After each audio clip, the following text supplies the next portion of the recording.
Singing Hallelujah, Hallelujah.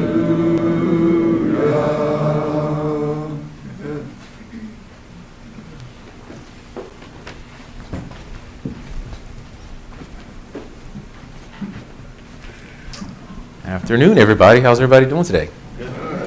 So, it's been a little while since I've been up here on a Sunday night and thought I had this down by now. Blood pressure would be low and pulse would be low and everything like that. But my knee is currently shaking, my foot is itching, my pulse is 124 beats per minute right this second. And I'm absolutely terrified on the inside for some reason. So, but we will get through this. Might stutter here and there, but God is good at all times and we will get this message across. So, one of my favorite things I love about preaching when I come up here is the icebreaker. Everybody knows that by now. And when I choose my icebreaker, it normally deals with something I'm talking about. And it's going to be Romans 13 and the American Christian. And this icebreaker came upon me while I was at work. So I'm driving down the road, minding my business, enforcing the law as normal. And I come across this light right here. Now, the reason why the tag on this vehicle is blocked out is because the person do not want them to be given away for who it is. So what I'm doing is while I'm riding down this road, I tell Siri, I activate her name, and I say, send a message to this said person. And she says, what message would you like to send? And I said, good to see you traveling upon the roads today.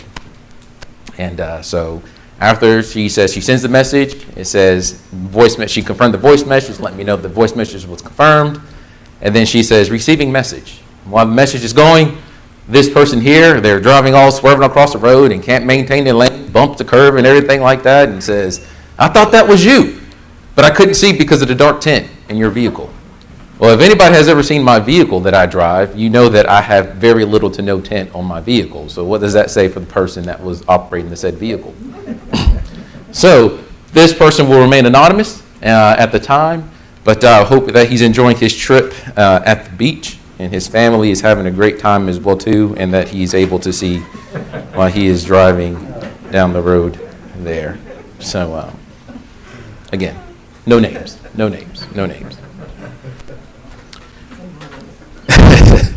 Romans 13. There are many parts of the Bible I love to read about. When it comes from the book of Job, I talk to a lot of people about that. The first couple books of Genesis, the book of Hebrews, a lot of things in Revelations, the Gospels, all of that for the most part here. Probably about 5 or 6 years ago, I had a friend that came up to me, and he's talking about trying to get some type of design done. He's in law enforcement as well, too. And I said, what kind of design are you looking at trying to get? He says, I want to get Romans 13:4 tattooed on him, or tattooed. So I said, okay. I said, well, what is Romans 13:4? And just to summarize it, because we're going to read it here momentarily, pretty much is, don't test God's servant because he's not carried the sword in vain. So I sat there and I looked at it, I said, pretty powerful message there. So let me go back and read that. And now Romans 13 in and of itself is a great book for that I like to read as well too. So we're going to cover that here for a little bit. So we're going to bounce around some, and we're going to break down Romans 13 in a couple sections. And the first part we're going to start with is Romans 13, and it's going to be 1 through 2. And it says, all of you must obey the government rules. Everyone who rules was given power by God, and those who rule now were also given the power by God. So that anyone who is against the government is really against something that God has commanded. Those who are against the government bring punishment amongst themselves. So although each person has their perspective on whether they like law enforcement, whether like the current president that we have, whether it's the crossing guard at a school, one that almost walked out in front of my police car, we all have to obey them because in retrospect for what this is saying here, God has put them in that authority of such. I was driving down the road, I was patrolling one day, I had a trainee in the car with me, and we were looking around, and I pulled this person over for a speeding violation.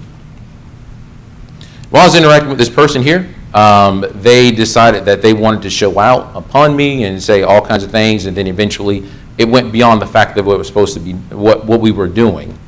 So after we got everything settled down, I talked to the person. I said, why is it that we've gotten this bad for this here for?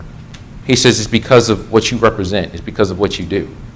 So every time I have an opportunity to speak with somebody about something, I try to proclaim that to them. I said, so you're upset at me because of what I'm doing to you. And the person said, yes, I'm upset because of what you've done to me. I said, so let me break it down in layman's terms for you. So while you're driving on this road where the speed limit is 25 miles per hour, you're doing 45 miles per hour, and you were stopped because you were doing 45 miles per hour, that's my fault because you were the one doing wrong. And he says, well, no, it's not your fault that I was doing wrong. It's just I had something going on at that point in time. I said, okay, so some type of life emergency is going on. So somebody's at home is sick, somebody's dying, something's going on where you have to get to him at this point in time. He says, well, no, nothing like that. So what's the situation? He says, well, I'm just trying to get home. It's just been a long day at work. I said, okay. I said, no problem with that. I said, so how long have you been at work for today? He says, well, I've been at work for like the last 10.5 hours, and I normally work about 9 or something like that. And I said, okay, I respect everything you're saying for that. I said, but let's think about this here.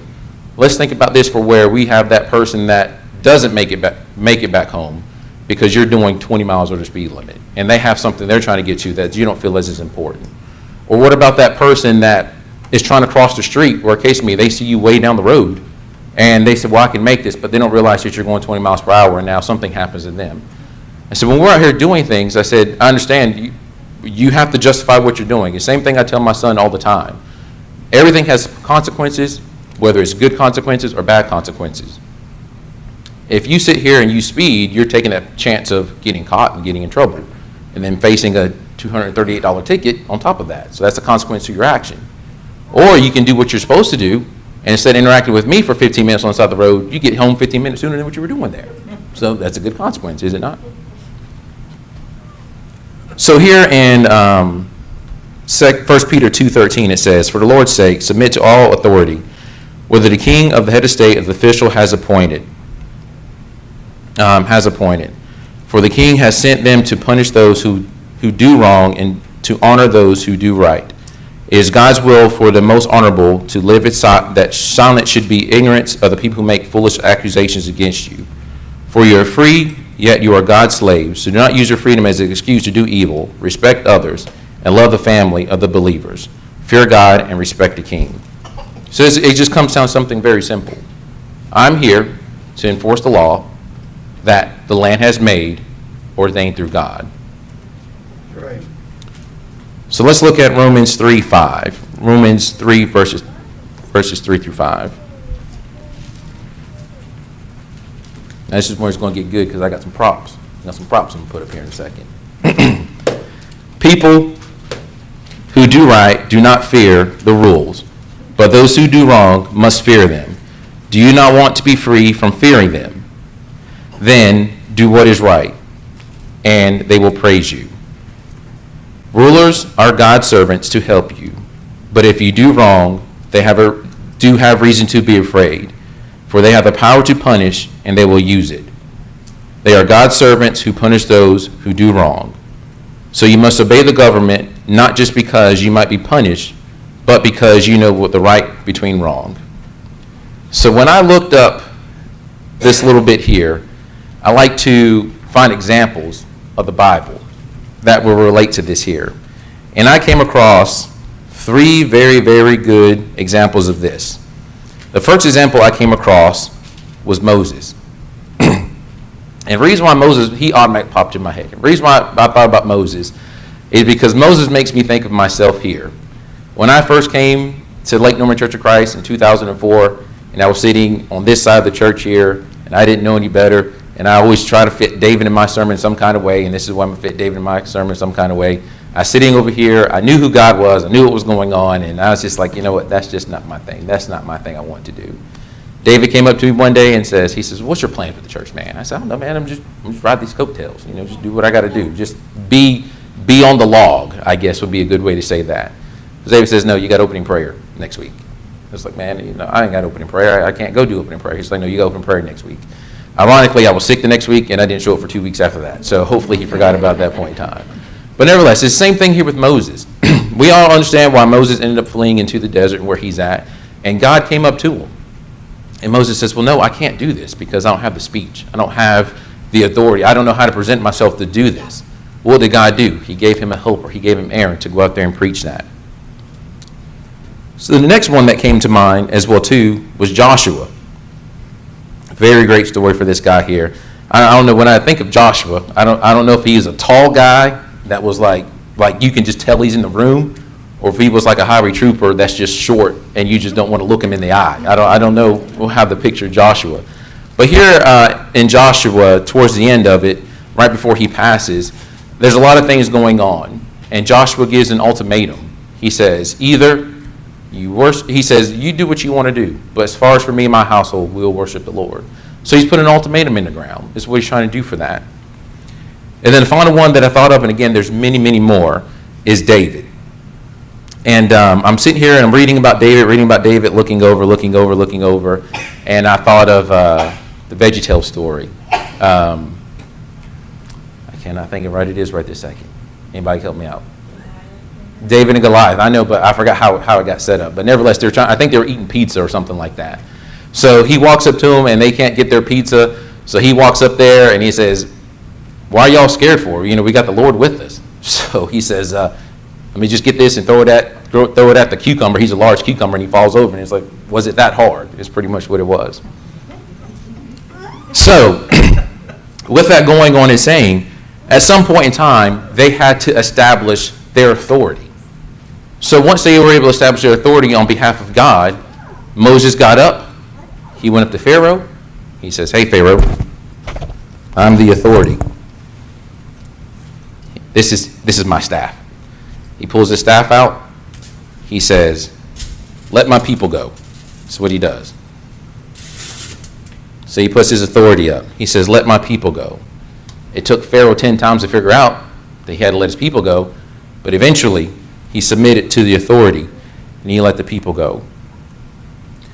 And the same thing with Joshua, where I have it written down here.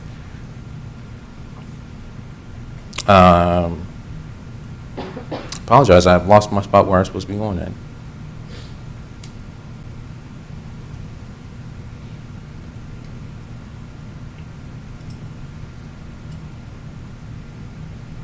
Okay, I remember what it was supposed to be. So Joshua was to overtake a city. I can't recall if anybody help me with the city he was supposed to overtake.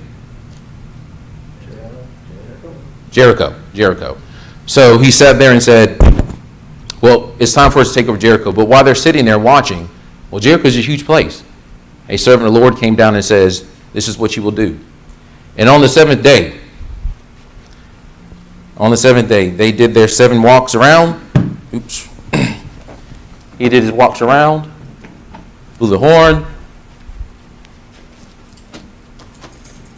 Everything fell. They went in.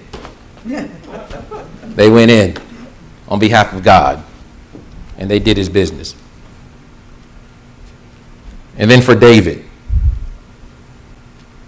same as well. He was beginning to take over another place. And David said, his response was this here. He says, whoever strikes the Jebusites first will be commander-in-chief. So he becomes commander-in-chief. So at that point in time, he's used his greatest weapon of it all. This is my battle sword. This is actually my very first Bible I've ever had. Charlotte gave this one to me. I went and dug this one out. So he took that weapon and he went out and he did business with his sword. Although these prompts I have here cannot illustrate the amount of authority that God has for us, it still just shows we have the tools that we have. We have our staff.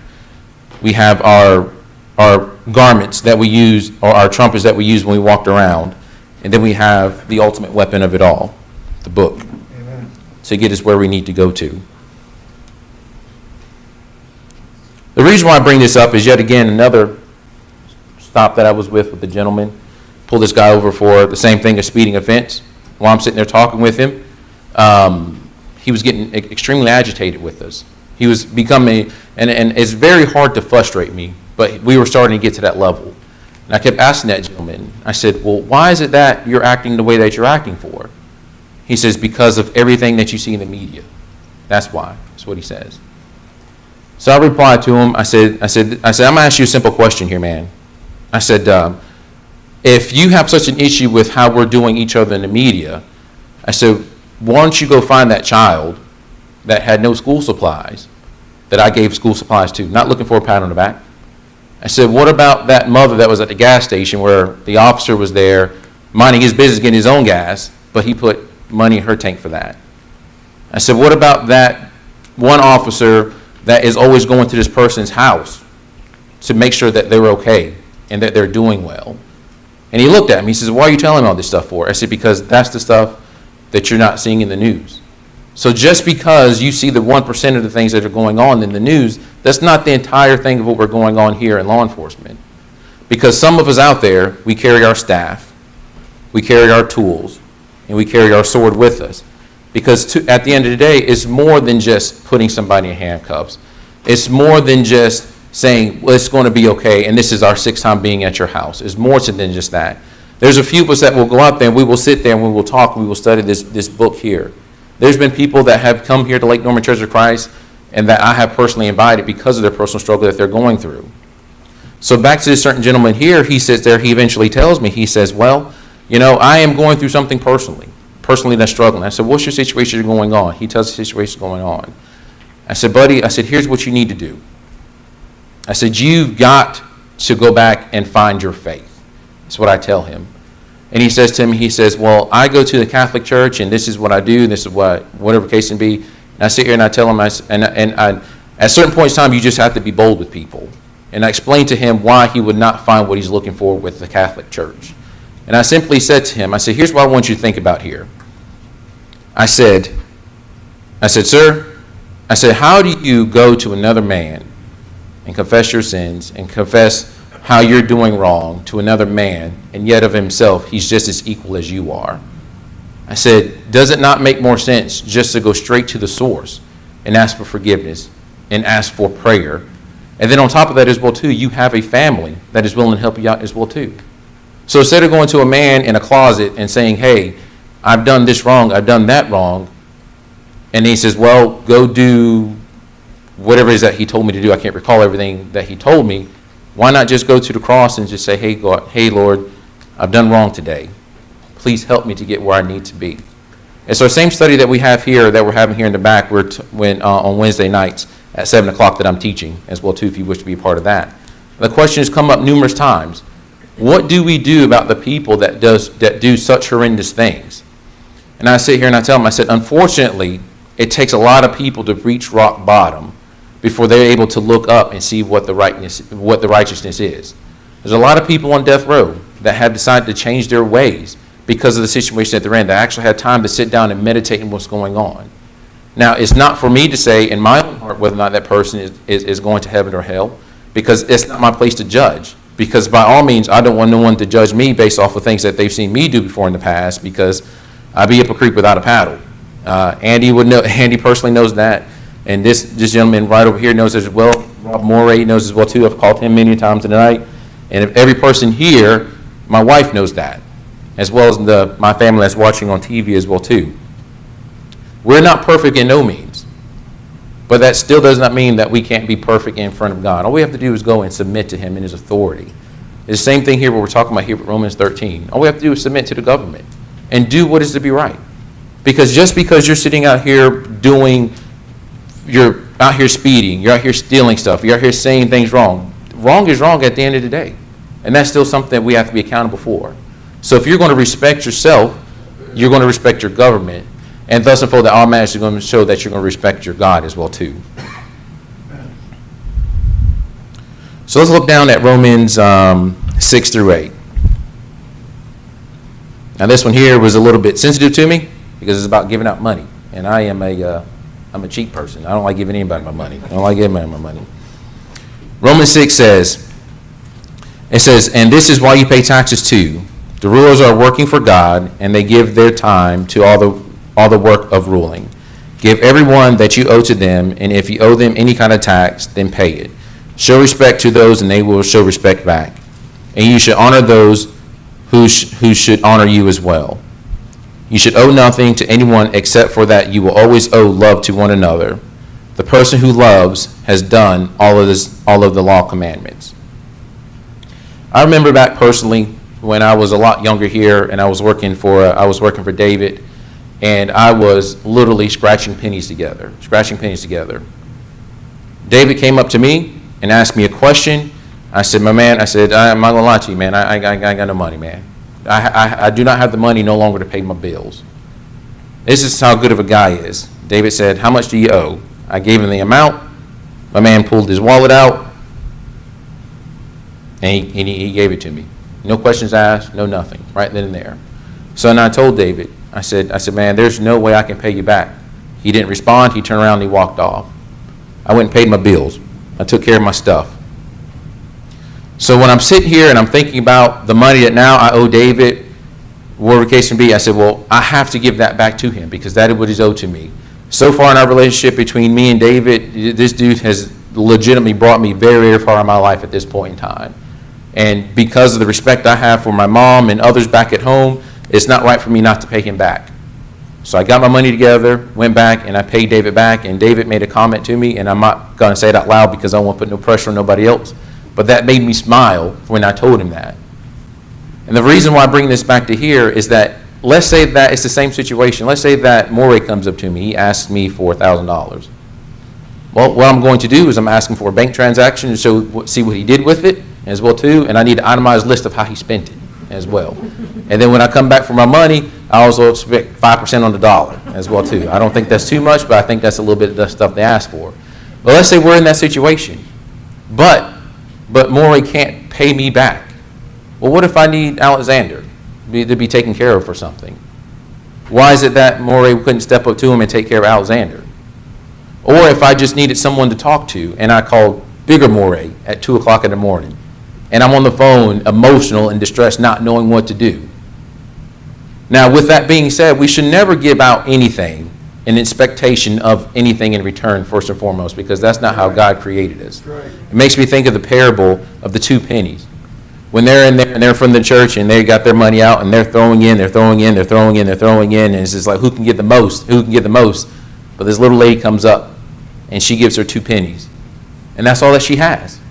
And what is she expecting in return? She's expecting nothing in return, but she's just trying to give glory to God. So when we're paying our taxes, when we're giving back what is owed, that's how we should look at it. We should be giving back the glory to God is what it should be. And then here at the end of it, hopefully I'm not jumping too far down my sermon, but in 8, it says the only debt that you should carry is love. Now, last time I checked, anytime that somebody had to carry a debt of love, I find that very difficult to be able to pay back.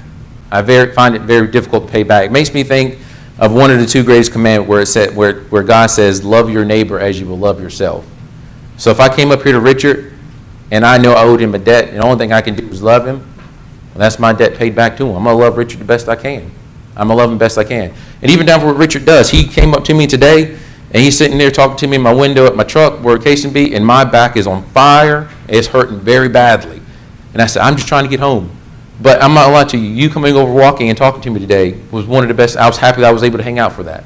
And then come to find out his back was hurting too. And he's standing up talking. So we had something in common for that very moment at that point in time. But at that point in time, we're expressing that love for one another. And that's how we should see things. That is a debt we should always owe to one another. Amen.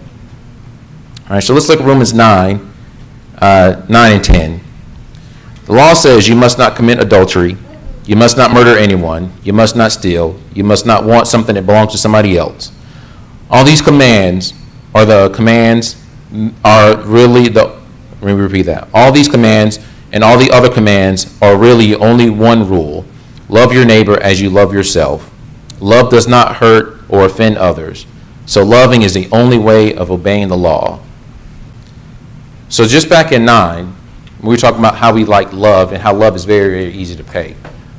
I can remember back when I was living back in these apartments, can't think of the name of the place right this moment, and I came downstairs and my car got broken into. I didn't say, man, I'm happy that someone broke into my car and took my $20 CD player. That's the portable disc that you carried around to listen to music if you don't know what that is. I did not walk down there and say, I'm happy that somebody broke into my car, would inconvenience me in my life and my time, and I just want to hug them for doing that. It's the same thing here for where we were out doing something else, and I was taking me and Charlotte were trying to start our own business back when we were a lot younger, and gave this guy $1,000 to get us to start our own business, and found out it was a sham, and we lost all of our money. I didn't walk back at the other person and say, man, I'm happy that you took all of our life savings that we had at the tender age of 22, and that you made our life so much better. I don't know of anybody ever doing that. Nobody ever doing that. So when we come out here and we're trying to live our lives the best we can, of course, we're going to mess up. We're going to stumble. We read about that all throughout the book of Romans. If you don't know where to go to for understanding and salvation, please read the book of Romans. It covers that from front to back. But it goes out there and says, you ultimately treat others if you want to treat yourself. And yet again here, it talks about love your neighbor as you will love yourself. So if you sit there and your neighbor isn't necessarily the person that lives literally on the other side of your fence line or the other person on the other side of the wall, it's the person that you sit with. It's the person your coworker is. It's whoever you're driving by. It's the same thing here. The example of what we had with this gentleman here. When he's driving down the road here and he starts driving erratically, I still have to love that guy, no matter what's going on with it. Even when I'm out here dealing with the people that are here on the side of the road and they just feel that they can talk and say however they want to say to me, I'm still obligated to love that person as is. Because there's a lot of people I interact with out here in my professional life where it's not the situation that they're mad about. It's not the situation that I'm mad about that they're mad at with me, but it's everything that's happened for the last 3-4 months or whatever the case may be. I'm just the one person to be there to catch it. So if I sit here and I'm ugly to this person as well too, and we're being ugly back to one another, how are we edifying God in that sense? It's not possible to be done. Right. So although this person, I don't know this person personally by no means, only know them because of their driver's license, I should still love them as if they are my own. Right. So the last part, the last couple verses, it says, I say this because you know that we live in an important time. Yes, it is now time for you to wake up from your sleep. Our salvation is near, now more than when we first believed. The night is almost finished. The day is almost here. So we should stop doing whatever is in darkness and should prepare ourselves for the fight. Prepare to fight the evil with the weapons that belong to the light. We should give the light the right way, that like people who belong to the day. We should not have wild parties or be drunk. We should not be involved in any sexual sin or any kind of immoral behavior. We should not cause arguments and be troubled or jealous, but be like the Lord Jesus Christ, so that when the people see what you do, they will see Christ. Don't think about only to satisfy your desires or your sinful self. When I read the last parts of here of the Romans 13, it brings me back to the cross here, when Jesus is being mocked, he's being scorned, his clothes have been torn, they're being cast for lots, and he's sitting there, and he can be no more humiliated than what he has been done already. But there's one more thing that can be done. One of the people on the cross, they say, if you're this high Christ that you claim to be that you are, save yourself and then us. I mean, what is this? What is this? You see me go through all this. Is my human side speaking. You see me go through all this, and you're still asking for things. And you're not asking for things because of out of love of your heart. You're asking for things out of selflessness. That's what you're doing it for. But then the other person on the other side, he says, we're here for our just desert, for our just deeds is what we are here for. Lord, please remember me when you are here in paradise. So he's coming here with a humble heart. He's coming here with a humble heart. No matter how bad things get, just remember there's one person out there that is always doing worse than what you are. And it might not be a financial thing. It might not be a physical thing. It might not be a mental thing. It might be something as simply as being a spiritual thing. David said in his prayer here earlier today, he made mention of many other faces that were not seen, that are not being seen here at the church today. How are they doing? Are we loving them enough to be willing to go and reach out to them and see, are they doing spiritually, not just physically or financially? That's the question we need to start asking one another. How are we doing spiritually? And according to the preacher's count that we had this morning, I think we had over 1,000 people here, standing room only. So when we had those 1,000 people here this morning, how many people did we try to interact with in order to see how they're doing? That's right. Spiritually. How they're doing spiritually. I've been sitting here on the back. I've been talking with, and I'm going to try to get it done, Nate, Christy, and Catherine, Katie, I believe, Andy, Caitlin, close, almost had it. And I sit here and I talk with them all the time about how everything is going. I talk to them, I enjoy that. But not only am I getting to know this family a little bit more personally, but I'm getting to know them a little bit more spiritually as well too. Even down to Mr. Majors here in the back. I'm going to say something about him real fast. This gentleman here, I'm happy that he's has crossed paths in my life as well too. But just sitting here talking with Mr. Majors and all the life experience that he has, but then to come up here and listen to him preach for the first time, that man, he's a spiritual rock. He is a spiritual rock. So in case you're struggling with something like that, I feel that comfortably that you can go talk to this man about something spiritual as well too. And that goes for Miss Suzanne. That goes for the Albrights. That goes not. I know you're not the Albrights by all means. That's McCurry's.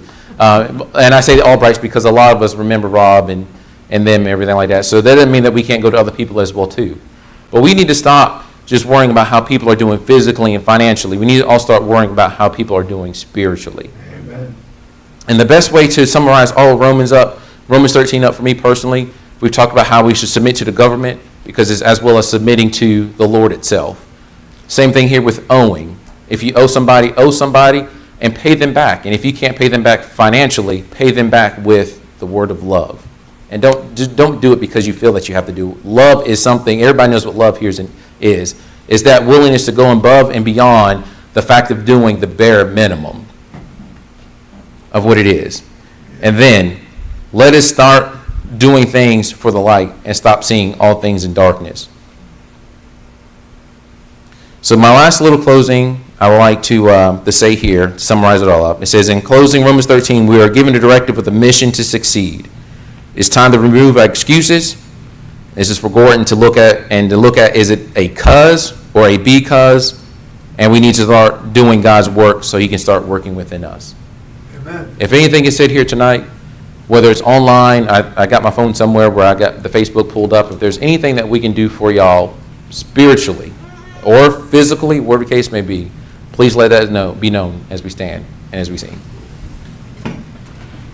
All to Jesus I surrender, all to him I freely give. I will ever love and trust him in his presence daily live. I surrender all. I surrender all to thee, my blessed Savior. I surrender all to Jesus.